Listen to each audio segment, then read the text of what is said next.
स्वागत मोर YouTube channel को आपण माने मो चैनल रे ए चैनल रे पाई परिबे विज्ञान और वैज्ञानिक मानक मु आज नहीं आसी हमर प्रथम भारतर महाकाशचारी को जिगरे ना हेउची राकेश शर्मा तांको विषय आज मु सरल भाव में कहबी और शेष में आपण मानक पई तांको विषय केतोटी प्रश्न रही प्रश्न उत्तर निश्चिंत देखिए लास्ट पर्यंत निश्चिंत वीडियोटी को देखंतु। तो जीवा चलतु भारतर प्रथम महाकाशचारी होती राकेश शर्मा से 1949 जनवरी 13 तारिख में पंजाब रे जन्म ग्रहण करथिले। से 1966 जुलाई रे एनडीए रे जोगदेले और 1970 मसीह भारतर वायुसेना रे पायलट भावे जोगदेले। कर्तव्य प्रति तांकर निष्ठा और सहनशीलता तांको बहु आग को नहीं पारिथिला। 1982 मसीहा सेप्टेम्बर 20 तारिख में तांको महाकाशचारी हेबा पई मनोनीत करागला। सेतबळे से महाकाश गवेषणा रे रूसिया थिला बेस आगुआ, तेणु इसरो तरफ रूसियार एंटर कॉस्मोस स्पेस प्रोग्राम रे जोग देबाको पठा जायथिला। तो सेठारे से तालीम नेइथिले।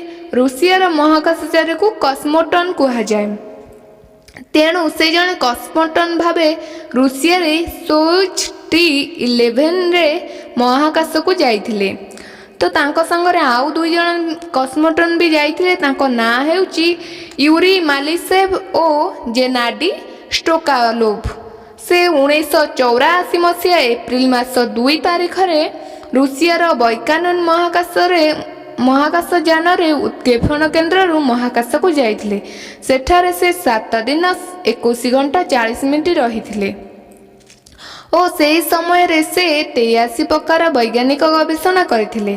तांकर साहसिकता पई भारतर सरकार तांको भारत चक्र सम्मान रे सम्मानित करथिले। केवल सेतिक नुहे, रूसिया तरफ मध्य तांको हीरो ऑफ सोवियत यूनियन सम्मान मध्य मिलिथिला। निजर नागरिक को महाकाश पठाइबारे थिला भारतर स्थान थिला 14। सेतबळे महाकाशरु सेमानकु दूरदर्शन रे देखिया पई किछि समय व्यवस्था करा जायतिला। जेतबळे प्रधानमंत्री श्रीमती इंदिरा गांधी तांको पचारिथिले महाकाश रे हम देश किपरि देखा जाउची, राकेश शर्मा उत्तर देइथिले सारे जहां से अच्छा। तांकर ज्ञान और बुद्धि पई से आज भारतर नुहे सारा पृथ्वी रे चिरकाल पाई लिपिबद्ध हो रही।